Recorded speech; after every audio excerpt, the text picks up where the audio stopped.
use this to clean your keyboard, but it's definitely one of the least effective ways to do it.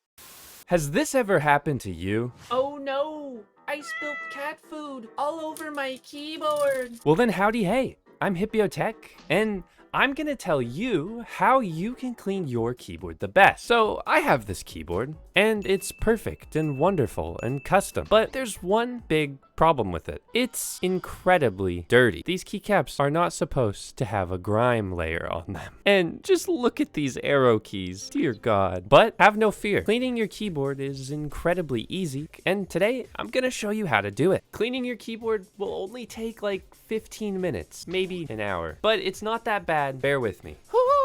Yeah. Now, the first step to cleaning your keyboard is trying to figure out what part you actually need to clean. Are you the type of person that has a dirty keyboard because you lose a lot of hair? Or are you the type of person that has a dirty keyboard because you sweat a lot of Cheetos on it? Now, for me, it's a little bit of both, not gonna lie. So I'm gonna be completely cleaning this whole entire thing. Now, the first step is taking off all of the keycaps. In order to do this, you need a keycap puller. You can get one with the link down below. If this is your first time cleaning a keyboard and you've never removed a keycap before, you just want to take your keycap puller and get the wire bit around one of your keycaps. Then you just pull up and your keycap has come off. Now, you might be wondering, hey, Hipyo, why would I ever clean my keyboard? I actually like it really dirty. Well, if you don't, then the extra layers of oil and Cheeto dust will actually help degrade your keycaps sooner. And then you'll end up with a keycap set that's kind of melted almost. Oh, and I bet your desk mat's pretty dirty too. As a bonus, I'll also show you how to clean it.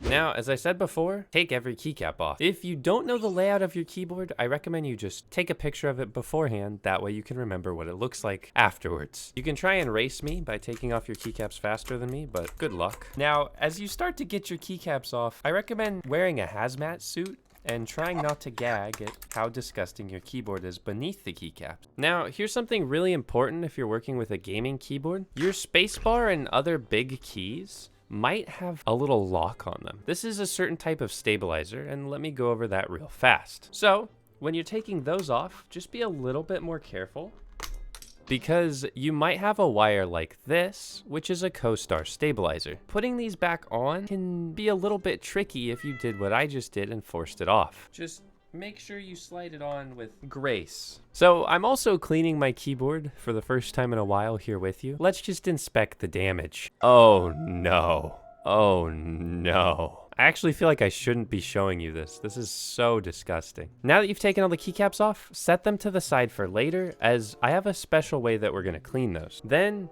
grab your keyboard and inspect the damages. Now, take close attention to around your stabilizers, as these are gonna be probably your most gunked up keys, especially with hair. Cleaning these is really important, as it's gonna make your keyboard tick a lot less. Mine, for example, look absolutely horrifying and are full of crumbs. But again, cleaning it won't be that bad. Also, if you're wondering why my keyboard might look different than yours, it's because it's an electrocapacitive keyboard. So instead of Cherry MX style switches, these are just a little bit different looking, but that doesn't change how we're gonna clean it. Now, the first step of cleaning it, I recommend using some type of compressed air. This could be one of the really cheap ones that you buy from like Best Buy, or one of the random electric blowers that you can find online. Now, for the first step, take the compressed air and take your keyboard outside. I seriously recommend you do this next part outside. It is way too gross to do inside. But for your sake, I'm gonna do it inside because I'm tethered to my computer recording this right now. So we're gonna hold the keyboard upside down and then just go over it with a couple sprays. Also, one strategy that you can do is called the drop and pat, pat, pat.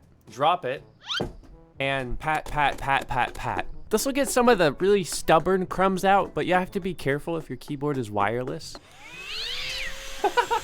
Oh my God, there's a higher mode. Goodbye, crumbs. I also recommend, if you have it, to go over it with some type of keyboard cleaning brush. I'll have one linked down below. It's also incredibly good etiquette to brush your cat if she's helping you clean your keyboard. Now, already, your keyboard is probably looking a ton cleaner. This would have gotten rid of most of the crumbs and most of the hair. But if you're someone that has some stubborn stains in your keyboard, we might have to go deeper. Ooh, yeah.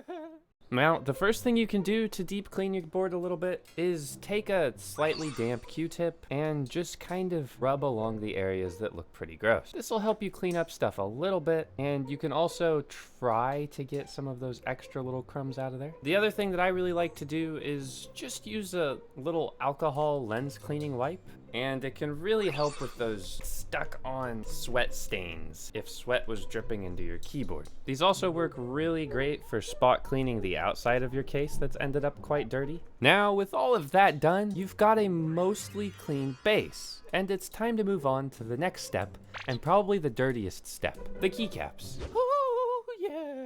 Now, if you're anything like me, your keycaps are probably incredibly disgusting, covered in gunk, dust, Cheetos, whatever. We're not gonna talk about it. I won't tell, but what I will tell is the best way that you can clean these. Now, there's definitely a couple of different methods. If you want to keep them on your keyboard, then you can theoretically use one of those wipes that we just talked about in the last part of the video, but really the best way to clean them is with soap and water. To clean your keycaps, I recommend you first start with a large bowl and fill it with the hottest water you could possibly handle with your hands. Then get a little bit of dish soap, put it in there, and get it nice and soapy like you see here. Then just grab yourself a little kitchen sponge, as we're gonna need that soon. Next, just grab all of your keycaps and put them in there. They're having a little bath. It's bath time for keycaps. Then to clean them, I mean, it's kind of similar to how you'd clean your dishes if you ever actually did that. And maybe you should listen to your mom. Already, this keycap looks incredibly pristine, almost like the first day that I used it. I recommend you let these guys just sit in here for about 10 to 15 minutes, as that's gonna give them enough time for all the stuff that's on them to kind of break down with the dish soap. Now, this might seem like a little bit of extra effort, but you probably wash your clothes at least once to twice a month, so you can wash your keycaps once or twice a year. This is also a great way to trick yourself into washing your hands, as I know a lot of you probably don't do that either, especially after spending a long time at your desk doing who knows what. So after you've kind of manually washed off the keycaps and then they've sat in the soap solution for about 15 minutes, you want to take them over to your sink and give them a good rinse. Now make sure if your sink has a garbage disposal, you plug it up. That way your keycaps don't go down it, because that could be really, really dangerous if you have to stick your hand down there like an idiot. Once you've got them all rinsed and there's no more soap on them, go ahead and just toss them with a paper towel and get them fully dried out. It's incredibly important that you do not put the keycaps back on your keyboard when they are still moist. So give them a few hours to dry out, put them in front of a fan, dry them off manually with a paper towel, whatever you need to do. Once you've done all of that, your keycaps should be incredibly clean. This should have gotten rid of all the dust, all the sweat, all the gamer gunk, whatever you want to call it, and they should look mwah. But we've got one final step left, and this is probably the most important one. Ooh, yeah. Earlier in the video, I mentioned I'll tell you how to clean your desk mats as well. I'm no stranger to spilling things on desk mats. I'm no stranger to stains. Here's a stain from my cat who knocked over my food yesterday. Here's a stain from who knows what. You can clean your desk mat in a couple different ways. My personal favorite is you just chuck it in your washing machine on the delicate cycle and then leave it to air dry outside. I recommend setting your spin to as low as humanly possible, if not just off. Or what you can also do is this. Now, to clean your desk mat, I recommend you use a little bit of laundry detergent and a wet sponge. Then spot treat your really, really bad spots with just a few drops. That's really all you need. I recommend you let the laundry detergent sit for at least a couple minutes before moving on to the next step. Then, once you've let the laundry detergent sit, it's time to go in and scrub. And just like that, you've removed most stains from your desk mat. If it's something that really, really is stuck in there, like you had a bloody nose or something, maybe use a little bit of hydrogen peroxide or something like that. If you're really sensitive to detergents, you can go over it with another layer of water and then leave it to hang dry outside. Also, if you're wondering what this desk mat is, it's my springtime desk mat that you can get in stock for $24.99 from kineticlabs.com. A great place to clean your desk mats is actually in a bathtub if you have one. You can turn the water on and the detergent will definitely assist you. Now, some of you might be wondering, Hipyo, I found this thing on Amazon that's like a cleaning putty for a keyboard. You could use this to clean your keyboard, but it's definitely one of the least effective ways to do it. Like, you're better off just cleaning your keyboard the normal way and then playing with it because it's fun. Sure, it'll pick up some surface level dust, but there's also just as much chance that it seeps into your keyboard and messes with it in some type of way. Like, this stuff is basically a liquid, so if you left it long enough on your keyboard, it's gonna seep through. Sure, that might mean it might pick up some stuff in between the cracks of your keycaps, but I genuinely cannot recommend it except more than laughs. Now, once your keycaps are dry, go ahead and pour them out, and it's time to put them back on your keyboard, which hopefully you've cleaned the base of by now. Also, hopefully you took a picture or at least remember the layout of your keyboard, as you'll be putting these back on completely blind. There's nothing special you need to know when putting on the keycaps, just put them back on. So I'm gonna use a little bit of magic. And just like that, your keyboard is nice and clean and hopefully a lot better for the next couple months. If this video helped you out, then go ahead and clean up that subscribe button for me, because I think, is there something on that? You might have to get that off for me.